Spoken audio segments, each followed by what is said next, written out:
Hey, this is David Plotz, CEO of CityCast. I have a favor to ask before we get to today's conversation. We're doing our annual listener survey, and it would really help us out if you took it. And even if you took it last year, we'd be grateful if you took it again, because we can't use last year's data. Please go to citycast.fm/survey to take the survey. It's only 7 minutes long, we know, because we timed it.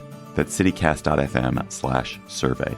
And when you take the survey, you'll also be eligible to win a $250 Visa gift card and CityCast swag, that great CityCast swag. citycast.fm/survey.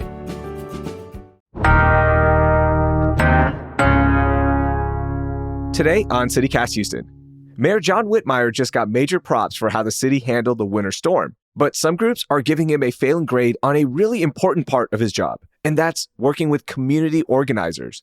I'm talking with Leticia Gutierrez with the nonprofit Air Alliance Houston and Aswad Walker, associate editor at The Defender, about why this issue can impact Houstonians' quality of life. It's Monday, January 27th. I'm Rahil Ramzanali, and here's what Houston's talking about. Good morning, everybody. Leticia, how are you? Happy Monday. Happy Monday. Thank you for having me on, Rahil. Absolutely. Aswad, how are you? Welcome back. I'm good, man. How you doing? I'm doing all right. Really excited to chat with both of y'all. But first, let's start with you, Leticia. Tell me, what exactly is Air Alliance Houston? We've had y'all on before, but for listeners who don't remember or new listeners, tell us, what is Air Alliance Houston?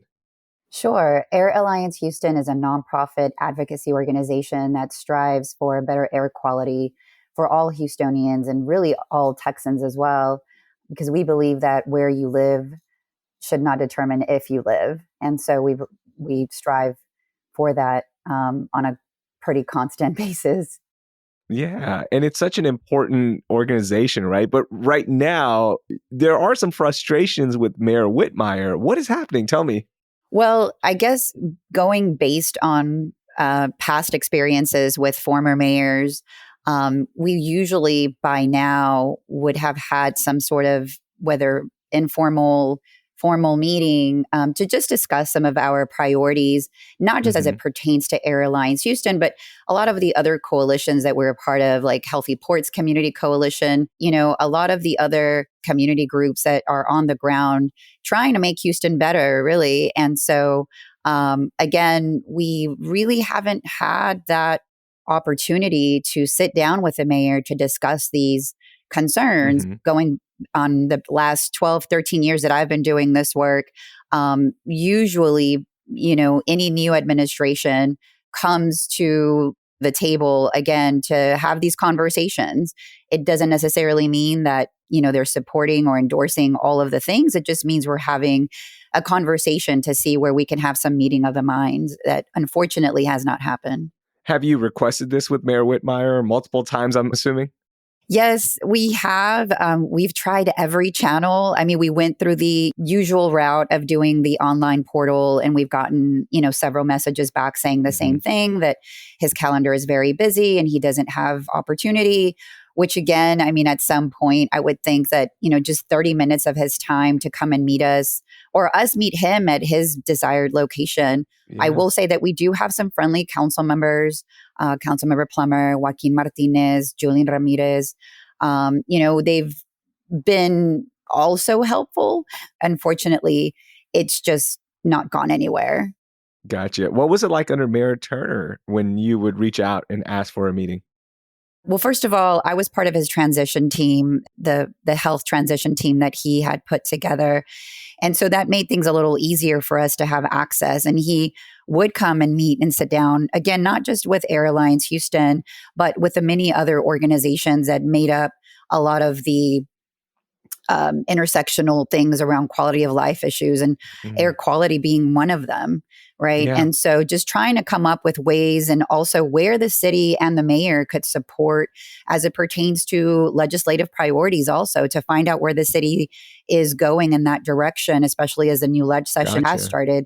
We would partner up with his government relations team to see where they could support us on issues that we're trying to tackle that, unfortunately, well, I say unfortunately, the city has little to no jurisdiction in that regard. So a lot of the things that we deal with are state level, sometimes even federal level type of permits and issues that need to be addressed, but that the city and the mayor can definitely elevate and help move forward, right? Yeah, it's so important. And by the way, Oswald, this isn't just happening with Airlines Houston, right? You recently reported how a lot of Black community leaders are having this similar issue. What's happening there? If you want to know what's going on with Black people, go to the barber shop, the beauty shop, find out what they're talking about in, the church vestibule. And oftentimes the conversation has been, what's up with Mayor Whitmire? He seems to have a contentious relationship with a lot of Black and brown elected officials. And so we didn't want to do an article on just, chatter. We wanted to talk to Black leaders to see what their access has been to the mayor. Have they had sit downs to discuss whatever? And so we got two to respond. Judson Robinson III, who is the leader of the Houston Area Urban League, the Urban League being one of those iconic civil rights organizations. And we spoke to Ashton Woods. He's the founder of Black Lives Matter Houston. Judson Robinson, his words were very similar to what Ms. Gutierrez was saying was, they reached out, but the schedule was busy. But he did say that the mayor has responded to certain requests to check on this, that, and the other. But the thing that stood out to his comment, at least it stood out to me, was he said, but the mayor said something that made me think that there was some relationship repair that was needed. And he wouldn't go any deeper into that. But I just found that really interesting. And his point was the city of Houston has a lot of people who rely on that organization for its services. And so it was his hope that the Houston Area Urban League was still viewed by the mayor's office as an asset to the city, and that he would continue to reach out to the mayor. Ashton Woods took a whole different approach. His perception of what's happening is, I don't even want to meet with him. And what he said was it was because of his trust, and he linked that to interactions that he had with State Senator Whitmire when the Sandra Bland Act was being discussed in the state legislature. And so that was his perspective. We had hoped to get more, but those are the two that responded. How about you, Leticia? Have people from his staff at least taken the time to chat with y'all? So the truth is that he did have his government relations, I believe, director Joshua Sanders reach out to us earlier in the year where Lieutenant Governor Dan Patrick had put a moratorium on certain aggregate facilities due to an issue up in North Dallas, which has to do with concrete batch plants. And so he had reached out to me / the organization because apparently the mayor was thinking about having a press conference around having the lieutenant governor put that moratorium on other aggregate facilities, specifically the one that's going to be built or has already gotten the green light that's across from LBJ Hospital. And so we were excited about that. We were texting. I gave him some background, any talking points, and then it just went silent. And so I'm not trying to call Joshua out whatsoever because I've known him for some time. But again, I'm not sure what happened. I did happen to, purposely bump into the mayor at an event, and I wanted to get in front of him and just find out, I think there's a great opportunity here. I mentioned to him, and he said, yes, and just didn't really, again, go anywhere. It's just, I feel like those missed opportunities that, again, would be great. And as Oswan has said, uses as an organization that can build on some of the things that I know the mayor is trying to do. And we can provide the assistance, the research, the data needed to make those arguments. As in the case of the LBJ concrete batch plant that is being built literally across the street from them, and community has come together. We've had town halls, we've had community meetings with and without elected officials, along with TCEQ, the Texas Commission on Environmental Quality. Again, these are all things that the mayor can definitely build on to be able to support us on a state initiative that I feel was kind of a missed opportunity, in my opinion. Yeah, it's so important. Oswald, by the way, has the mayor commented on this, about these complaints? Because as we mentioned, Airlines Houston is not the only one. There have been several that have complained about this. Any response from them? So we have been in communication with his chief of communications, and whenever we even needed a quote from the mayor on a particular issue, she's been absolutely responsive. But there's been pushback from his office. In fact, in the article, the pushback was front and center, where he outlined, well, he had actually met with members of one particular organization. Mm-hmm. It was the Black Women of Greater Houston PAC. So the pushback is we have had meetings. Oh, and we have also moved to diversify city administration by appointing this person, that person, and the other.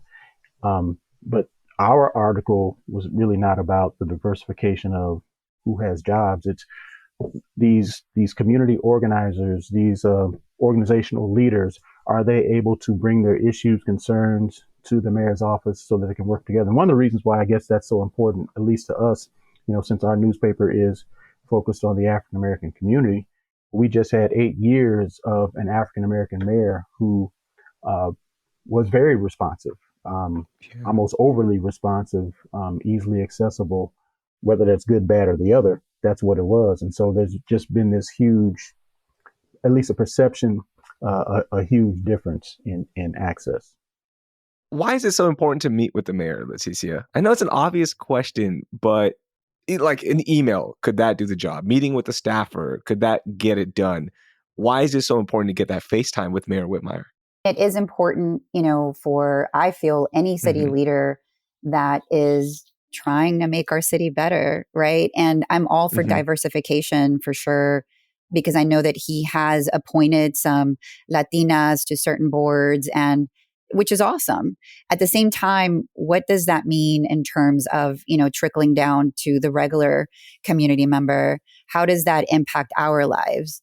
Right. And so that's what we're trying to do. We have deliverables for our community and our stakeholders, right, to make sure that we are doing all of the things. And unfortunately, we don't work for the city, and we need that connect. We need to be able to, again, have the conversations. It doesn't mean that he's going to agree on all of the things, right? As Mayor Turner, he met with us several times on whether it was, the Port of Houston's Project 11, or whether it was around concrete batch plants. He made himself accessible to have those conversations. And if it wasn't him, it was someone from his staff to be able to make sure that he was getting all of the information from not just what we were saying, but community groups and other lawmakers, to make sure that, that we are having a due process on a lot of the things that are obviously being put on the agenda and being voted on.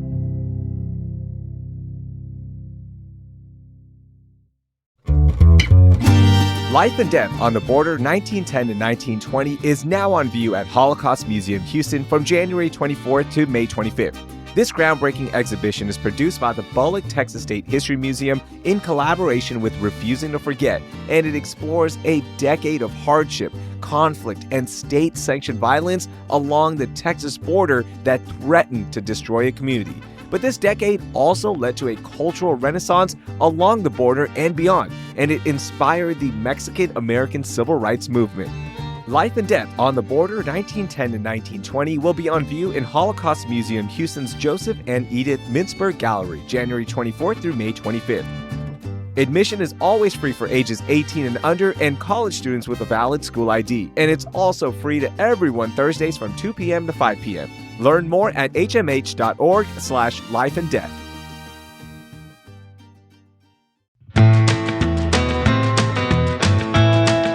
Look, there's no place like Texas, except when it comes to skiing or my personal favorite, snowboarding. And I get it, you're heading to snowier pastures, but before you leave Texas, grab one last taste of the real Texas in Amarillo.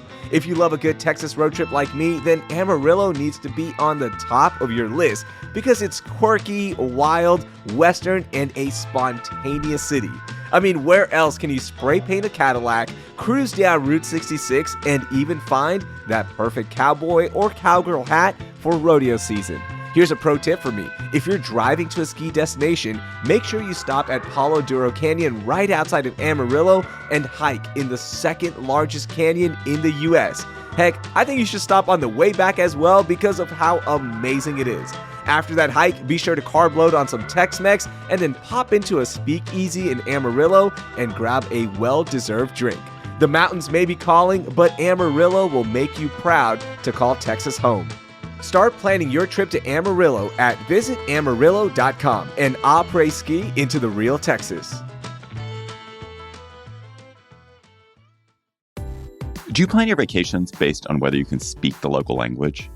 With Babbel, language no longer has to be the barrier. I'm David Plotz, the CEO of CityCast, and I went to Mexico City a couple of years ago with my girlfriend, who's a native Spanish speaker, so I just let her do all the talking, like all of it. I adored the city, and now I'm going to go back in a couple of months, but with my college roommates, who are a bunch of middle-aged men, none of us Spanish speakers. When I was younger, I might not have been bold enough to do that, but now I'm not anxious because Babbel has me covered. Thanks to Babbel, I know how to order a taxi, how to give directions, how to order in a restaurant, all the small and useful bits of language that make international travel easier. Babbel's quick 10-minute lessons, handcrafted by over 200 language experts, get you to begin speaking your new language in 3 weeks or whatever pace you choose. And because conversing is the key to really understanding each other in a new language, Babbel is designed using practical, real-world conversations, especially the sort you need while traveling. Food, how to get places. Babbel's tips and tools are inspired by the real-life stuff you actually need when communicating. With a focus on conversation, you'll be ready to talk wherever you go. So I hope I'll see you in Mexico in a couple of months. Or, as we say, espero verte en Mexico en un par de meses. So let's get more of you talking in a new language. Babbel is gifting CityCast listeners 60% off subscriptions at babbel.com/CityCast. Get up to 60% off at babbel.com/CityCast. Spelled BABBEL.com/CityCast. Babbel.com/CityCast. Rules and restrictions may apply.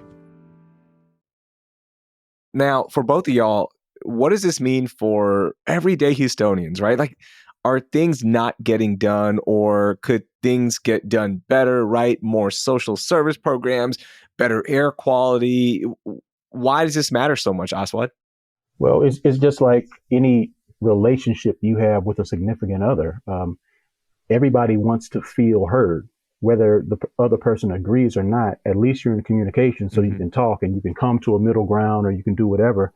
But if you don't even feel like you're being heard, there is this feeling that there is a breach in the relationship, which hinders whatever issues your community, your constituent, or whatever is fighting for or working towards. And so just in terms of feeling like, hey, we are actually a part of the city, is critically important, especially to groups who have been traditionally underserved, and especially in this particular political climate nationally. How about you, Leticia? How is this impacting everyday Houstonians? You know, I think that a lot of it, to Aswad's point, is accessibility and knowing that the work that we're doing is in conjunction or in some way, shape, or form tied to some of the initiatives the city has, right? And that we're not maybe even probably working in silos for all we know. Yeah. Maybe, we don't know. Maybe the mayor is having those very important conversations with lawmakers around the things that we're working on, but we don't know that, right? When you're not having that communication. And so communication is key for us to be able to move the needle forward on these issues. And so he made a statement that, we have a political agenda, and I have to disclose, we're a 501(c)(3). We do not support or endorse candidates. We are an issue-based organization, and we talk to everyone. We talk to both sides of the political parties, anyone who asks us to have a presentation. I will say that a couple of council members had asked us to come to city council to the resiliency committee to put a presentation together regarding the plastics pollution. But again, kind of like crickets from the mayor's office, just around like, how can we do this? How can we move these initiatives forward, around plastics pollution and trying to maybe ban plastic bags or start with some small things, but we're just kind of sort of left with no real direction at this point. So again, Yeah. previous administrations, like even Mayor Parker, was a part of the anti-idling ordinance, right? And that was something that the city, our organization, along with the Houston Galveston Area Council and community groups came together to put this ordinance that made sense for everyone. Yeah. And so this is how good government works, right? I mean, or at least it's supposed to. There's definitely, you got to listen to the stakeholders. And, that is something that maybe Mayor Whitmire improves on. And we will talk about solutions here shortly. But one last question for you, Leticia. You mentioned city council, and this is very important, right? Since we have a strong mayor form of government where the mayor sets the city council agenda and runs all the departments, this plays a factor, right, into all of this? It does play a factor. At the same time, our organization, along with many others, supported and pushed for the Prop A ballot initiative, which basically allows 3 council members to be able to put something on the agenda, which gives them more wiggle room, gives them more of an opportunity to take more of a charge, whether it's in their district or in the city's best interest, to be able to move forward on any initiatives or goals that they need to push forward on without the mayor's approval to put it on the agenda. Because as it currently is, we do have a very strong mayoral form of government where he gets to decide all of the things that go on the agenda. And from my understanding that this has been enacted a couple of times here in the last year, we haven't been a part of any initiatives so far, but they have enacted it. And I feel like as council members are trying to build those alliances within city council to figure out, again, where those gaps are to make a push for it.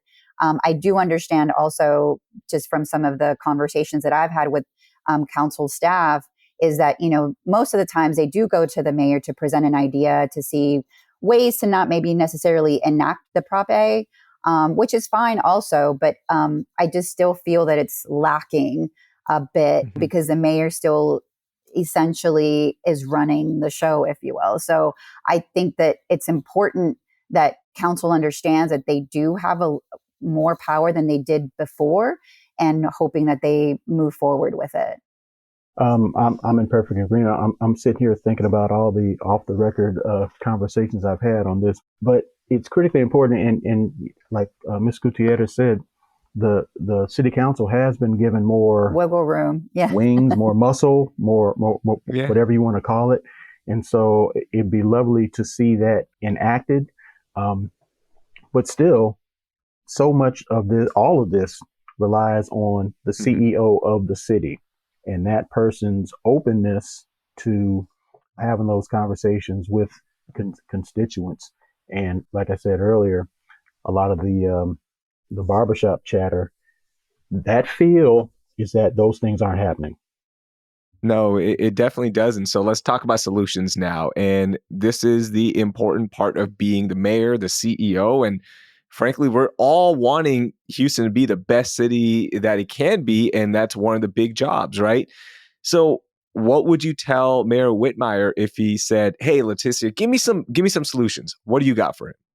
We want to support him. Like I said, we'd like to hear from him. What are some of his priorities that he's trying to do, and look for ways to partner up on those ideas and be able to move forward with them. But I'm going to be honest, I was a little reluctant to, speak out about it, because I've had a couple of colleagues are like, well, maybe he's going to get upset because you're calling him out. But I'm thinking, I'm not calling him out. I'm actually calling him in. Like, we're asking, we want to meet.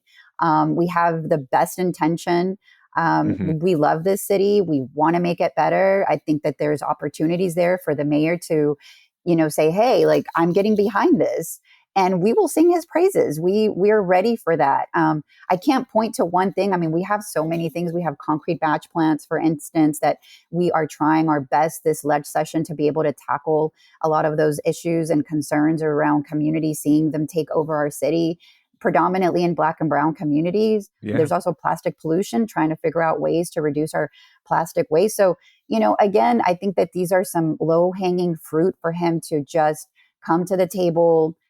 He may not have all of the solutions, but just getting the conversation started to Just see, that's it. right? Because this is how things get, done. I mean, that's how the anti-idling ordinance started with Mayor Parker. Yeah. This is how Turner was able to support us at the ledge as it pertains to concrete batch plants. He and his team showed up for us. And so, again, this is just what is lacking right now. And it's uber important for not the organizations itself, but for community and residents that live here. Yeah, maybe it's a mindset thing, right, Aswad? Like just changing that. Like what other solutions come to mind when you were talking to community organizers?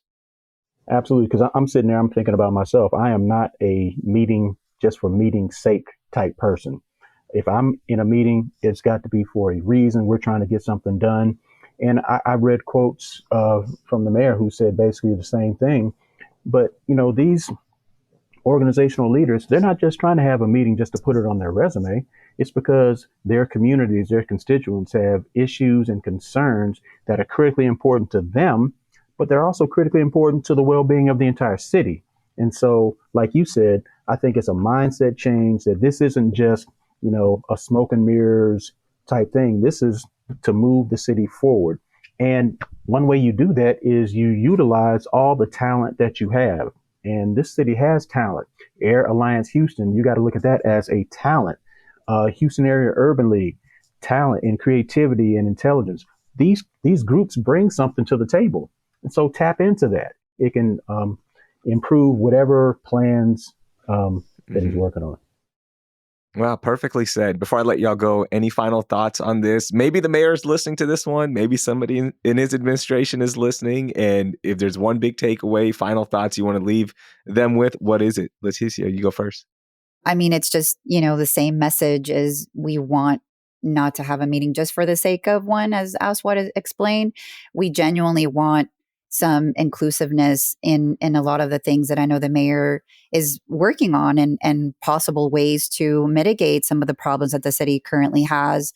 I mean, there's certain communities that are looking to us to be able to bridge that gap between government and solution. So, we always say that we go where community takes us, right? And where they want us. So we can point to data, we can point to the surveys, we can point to all of the communications that we've had with his own stakeholders. So again, I think it would behoove him, as he continues, there's another 3 years ahead of us, and it's going to be a long 3 years for just, seeming as if he doesn't care. And I know maybe that's not the case, but that's the perception. And that's what everyone is looking at.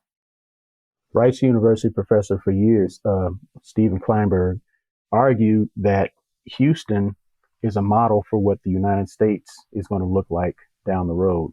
And that as goes Houston, so goes the United States. But right now, it seems the opposite, or at least the feel is that on the national level, as Black and brown communities or quote unquote other communities are feeling left out, that's what is being felt right here in Houston. And we want to be in that position where we are leading to a place where all people feel included and actually are included.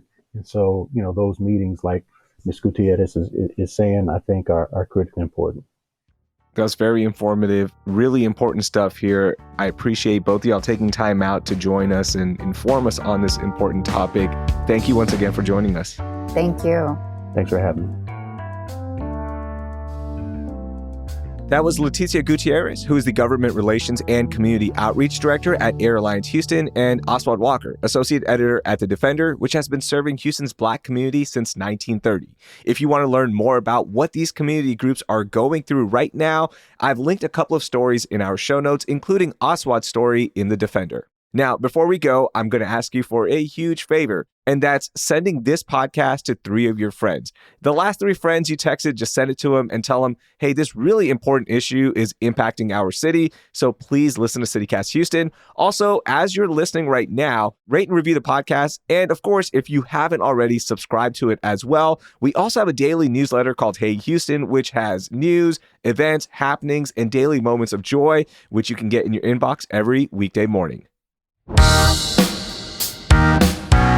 That will do it for today. I'm Rahil Ramzanali. Thank you for listening, and I hope you learned something new.